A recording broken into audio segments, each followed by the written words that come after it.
ပါရှင်ဒီကနေ့ခေတ်ရဲ့ပညာရေးကဏ္ဍမှာဒီ online သင်ကြားမှုကလည်းမရှိမဖြစ်အခန်းကဏ္ဍတစ်ခုအနေနဲ့ပါဝင်လာပြီပေါ့နော်ဒါကြောင့်ဒီ online တန်းတက်ရတဲ့အတွေ့အကြုံလေးတွေနဲ့ဒီကျောင်းသားမိဘတွေအဓိကသိလိုကြတဲ့အကြောင်းအရာလေးတွေကိုခုလက်ရှိဒီချင်းတွင် Technological College International CDCI မှာဒီ IGCSE O level အတန်းလေးတွေနဲ့ဒီ online ကနေတက်ရောက်နေတဲ့ကျောင်းသားကျောင်းသူတွေနဲ့အတူဆွေးနွေးမြင်မြန်သွားမှာဖြစ်ပါတယ်ရှင်မင်္ဂလာပါရှင်မောင်လေးညီမလေးတို့ရဲ့နာမည်လေးနဲ့အခုလက်ရှိတက်ရောက်နေတဲ့အတန်းလေးတွေကိုမိတ်ဆက်ပေးပါဦးရှင်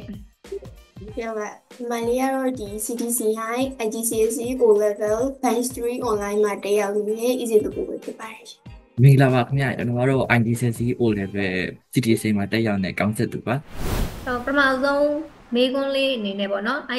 CDCI မှာပေါ့ IGCSE O level တောင် online ကနေသင်ယူဖို့ဘာကြောင့်ရေးရှင်းခဲ့တာလဲပေါ့နော်အဲ့ဒါကိုမောင်လေးကောင်းဆက်သူကပြောပြပါအောင်ရှင်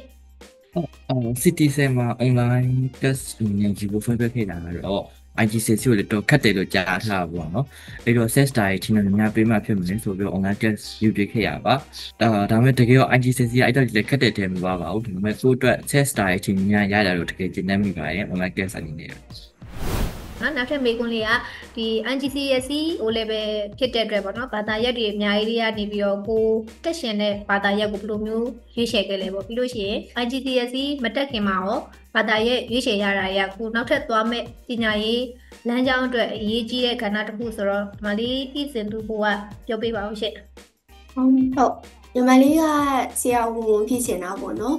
ဆရာဝန်ဖြစ်ချင်တာဆိုတော့ medical နဲ့သက်ဆိုင်တဲ့ဘာသာရပ်တွေကိုဒီတခြားလေးရွေးချယ်ဖို့လိုနေရတာပေါ့ကျောင်းဘက်ကလည်းဒီအတန်းမတက်ခင်မှာ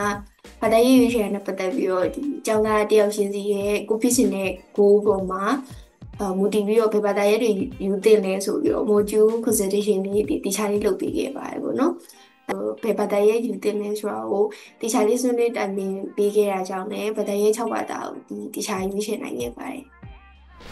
အခုလက်ရှိပေါ့နော်တက်ရောက်နေတာနဲ့ပတ်သက်ပြီးတော့ဆရာဆရာမတွေရဲ့တေချာမှုအပိုင်းမှာရောစင်ပြေလားပြီးလို့ရှိရင်စာနားမလဲတာတွေရှိရောဘယ်လိုမျိုးလုပ်လေးရှိလဲပေါ့နော်အဲ့ဒါကိုမောင်လေးကောင်းဆက်သူကပြောပြပါဦးရှင့်ဟုတ်တက်နေ class တွေမျိုးတချို့အကုန်လုံးကစာအောင်နားရအောင်တခြားရှင်းပြပေးဘူးနားမလဲ chapter တွေနားမလဲအခန်းကြီးရှိရဆိုတော့တချို့တွေကအနည်းဆုံး3ခေါက်လောက်ထိပြန်ရှင်းပြပေးပါရဲ့အဲ့လိုမှနားမလဲတဲ့ဆိုရင်တချို့ကတေချာစာပြန်ဖို့ပြောနောက်နေ့ဒါမှမဟုတ်နောက်ထပ်တစ်ချိန်ကျရင်တခြားပြန်ရှင်းပြပေးပါရဲ့ပြီးတော့စာနားမလဲရရှင်းတယ်တချို့ကြောက်နေကြရှိတ်နေကြလို့တချို့တွေကfeel free to us ဖြစ်အောင်ခံစားရမှုချေ Viber မှာပဲဖြစ်ကျန်တဲ့ platform မှာဖြစ်သွားပြီးမေးလို့ရပါတယ်အဲ့အတွက်ပို့ပြီးတော့စာနာမရရှိဆိုအဆင်ပြေတော့နော်ဟုတ်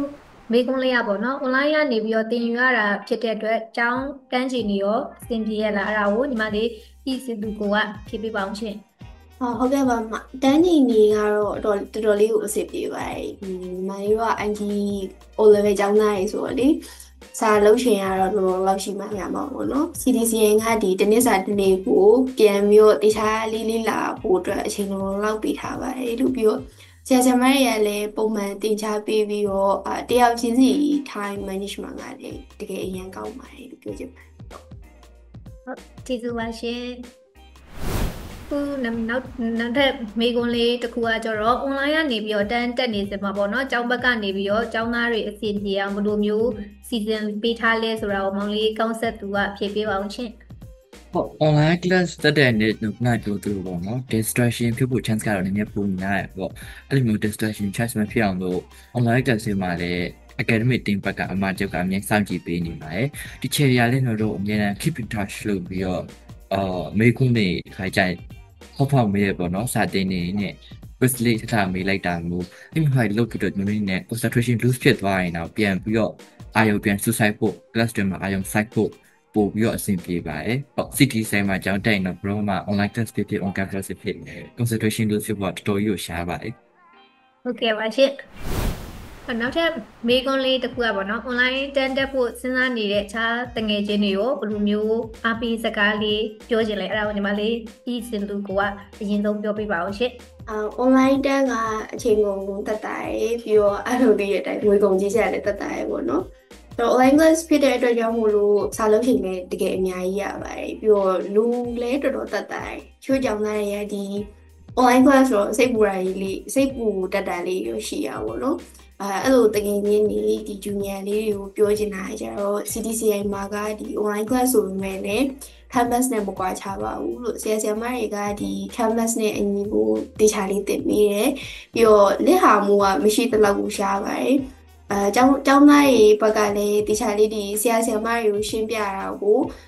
attention ပေးမယ်ပေါ့ကိုရိုင်းကလည်းစူးစမ်းမယ်ဆိုရင်တော့ညီမလေးအနေနဲ့တော့ online ဆိုတာ canvas နဲ့တိတ်မကွာပါဘူးလို့ပြောချင်ပါတယ်မောင်လေးရော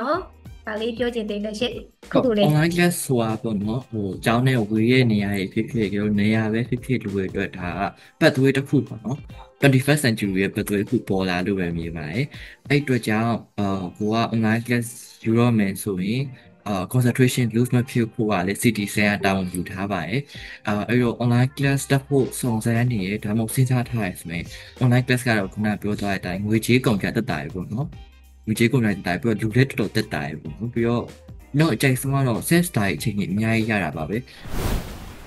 ခုဒီနောက်ဆုံးမေးခွန်းလေးရပါတော့ဒီ IGCSE O level online အတန်းပြီးသွားရင်ကိုယ့်ရဲ့အနာဂတ်အတွက်ဘယ်လိုမျိုးအထောက်အကူပြုမယ်လို့ထင်လဲဆိုတော့မေးခွန်းလေးပါရှင်အဲ့ဒါကိုမောင်လေးကောက်ဆက်သူကဖြေပေးပါအောင်နော်